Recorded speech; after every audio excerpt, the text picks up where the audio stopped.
আজকের ভিডিওতে আমরা জানবো সঠিকভাবে বা স্বাস্থ্যকর উপায়ে কিভাবে শরীরকে মোটা করা যায় এবং সঠিক উপায়ে কিভাবে আমাদের ওজন বাড়ানো যায়। অনেকেই রয়েছে বাজার থেকে অনেক ধরনের হার্বাল প্রোডাক্ট খেয়ে থাকেন, যে ট্যাবলেটগুলো বা যে ওষুধগুলো খাওয়ার পরে ইমিডিয়েটলি আপনার স্বাস্থ্য এবং আপনি মোটা হতে শুরু করেন।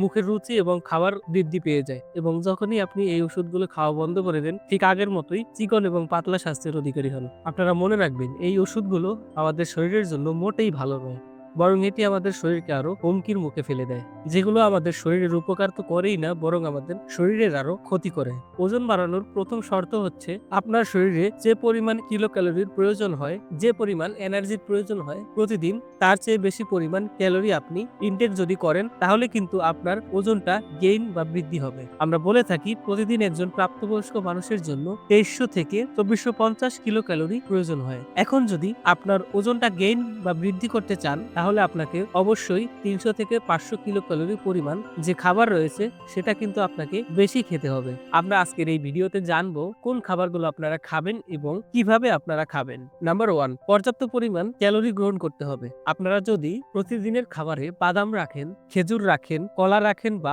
ফলমূল জাতীয় খাবারগুলো যদি রাখেন, এগুলোতে কিন্তু অনেক ক্যালোরি থাকে। এই খাবারগুলো খাওয়ার মাধ্যমে আপনারা চাইলে আপনাদের শরীরের ক্যালোরিগুলোকে আপনারা গেইন করতে পারেন। অথবা দুধ এবং দুধ জাতীয় যে খাবারগুলো রয়েছে, এগুলোতে কিন্তু প্রচুর পরিমাণে ক্যালোরি পাবেন। এই খাবারগুলো আপনার খাবার মেনুতে অবশ্যই রাখতে পারেন। নম্বর 2, পর্যাপ্ত পরিমাণে প্রোটিন। এই প্রোটিন আসলে ওজন বাড়ানোর জন্য গুরুত্বপূর্ণ ভূমিকা পালন করে, কারণ প্রোটিন আমাদের শরীরে আমাদের পেশিগুলোকে বৃদ্ধি করতে সহযোগিতা করে। মাংসতে আপনি প্রচুর পরিমাণে প্রোটিন পাবেন, ডিমেও প্রচুর পরিমাণে প্রোটিন পাবেন, ডালে প্রচুর পরিমাণে প্রোটিন থাকে, দুধ এবং দুধ জাতীয় খাবারগুলোতে প্রচুর পরিমাণে প্রোটিন রয়েছে, যেগুলোর মধ্যে রয়েছে দই, পনির ইত্যাদি। এই খাবারগুলোতেও প্রচুর পরিমাণে প্রোটিন পাওয়া যায়। আপনারা যদি আপনাদের ওজন বৃদ্ধি করতে চান, সেক্ষেত্রে এই জাতীয় খাবারগুলোকে আপনাকে প্রায়োরিটি দিতে হবে এবং মনে রাখবেন, আপনার ওজন বৃদ্ধিতে এই প্রোটিন গুরুত্বপূর্ণ ভূমিকা পালন করে। আমরা বলে থাকি একজন প্রাপ্তবয়স্ক মানুষের জন্য প্রতিদিন 1 থেকে 1.5 গ্রাম পর্যন্ত পার কেজি অনুযায়ী প্রোটিন গ্রহণ করতে হবে। তো আপনি যদি চান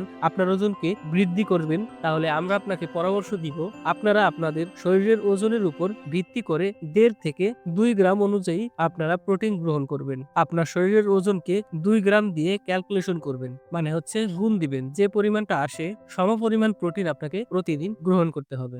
নাম্বার 3, ঘন ঘন এবং ছোট ছোট খাবার খান। বেশি পরিমাণ খাবারের কথা আমরা বলি না, আমরা বলে থাকি আপনার টোটাল সারাদিনে যে পরিমাণ আপনি খাবার খাবেন, এই খাবারটিকে 5 থেকে 6টি ভাগে ভাগ করে 3টি আপনার মেজর মিল রাখেন। সকাল, দুপুর এবং রাতে 2টি অথবা 3টি স্বাস্থ্যকর স্ন্যাক্স এর ব্যবস্থা রাখুন। সারাদিন শরীরে এনার্জি পাবেন এবং আপনার খাবারটা একসাথে না খেয়ে 5 বার অথবা 6 বারে ভাগ করে নিন। নাম্বার 4, পর্যাপ্ত পরিমাণ কার্বোহাইড্রেট গ্রহণ করা এবং স্বাস্থ্যকর ফ্যাট গ্রহণ করা। আমরা যে ভাত খাই তাতে কিন্তু প্রচুর পরিমাণে কার্বোহাইড্রেট রয়েছে। তাছাড়া ভাতের পাশাপাশি আপনারা মিষ্টি আলু খেতে পারেন, অথবা ব্রাউন রাইস কিন্তু অত্যন্ত উপকারী আমাদের শরীরের জন্য। আপনারা চাইলে কিন্তু ব্রাউন রাইস খেতে পারেন। নাম্বার 5, শরীরচর্চা। যারা ওজন বৃদ্ধি করতে চাচ্ছেন তাদের প্রতি আমাদের পরামর্শ থাকবে সপ্তাহে 3 থেকে 4 দিন জিম করবেন, পাশাপাশি পর্যাপ্ত পরিমাণে খাদ্য গ্রহণ করবেন এবং পর্যাপ্ত পরিমাণে বিশ্রাম নেবেন। প্রতিদিন 7 থেকে 8 ঘন্টা ঘুমাবেন। ঘুম কিন্তু আমাদের শরীরকে পর্যাপ্ত পরিমাণে বিশ্রাম দিতে পারে, পাশাপাশি আমাদের শরীরের পেশিকে বৃদ্ধি করতেও সাহায্য করে। তাই ঘুমের কোনো বিকল্প নেই। যারা ওজন বাড়াতে চাচ্ছেন তাদের জন্য পরামর্শ হচ্ছে সপ্তাহে 3 থেকে 4 দিন আপনারা জিম করবেন এবং পর্যাপ্ত পরিমাণে অর্থাৎ 7 থেকে 8 ঘন্টা ঘুমাবেন। নাম্বার 6, দুধ, কলা, চকলেট এবং বাদাম একসাথে মিশিয়ে একটি স্মুদি তৈরি করতে পারেন। এটি কিন্তু খুবই এনার্জেটিক এবং খুবই ভালো শরীরের জন্য। আপনারা যদি চান আপনার ওজনকে বাড়াবেন, তাহলে আপনাদেরকে আমরা পরামর্শ দিব আপনারা প্রতিদিন একবার হলেও এই স্মুদিটি গ্রহণ করুন এবং মনে রাখবেন 3টি জিনিস কোনোভাবেই করা যাবে না। সেগুলো হচ্ছে প্রক্রিয়াজাত খাবার যেগুলো রয়েছে সেগুলোকে খাওয়া যাবে না, সেগুলোকে এড়িয়ে চলতে হবে। অতিরিক্ত পরিমাণ মিষ্টি গ্রহণ করা যাবে না এবং কোনো কোমল পানীয় গ্রহণ করা যাবে না।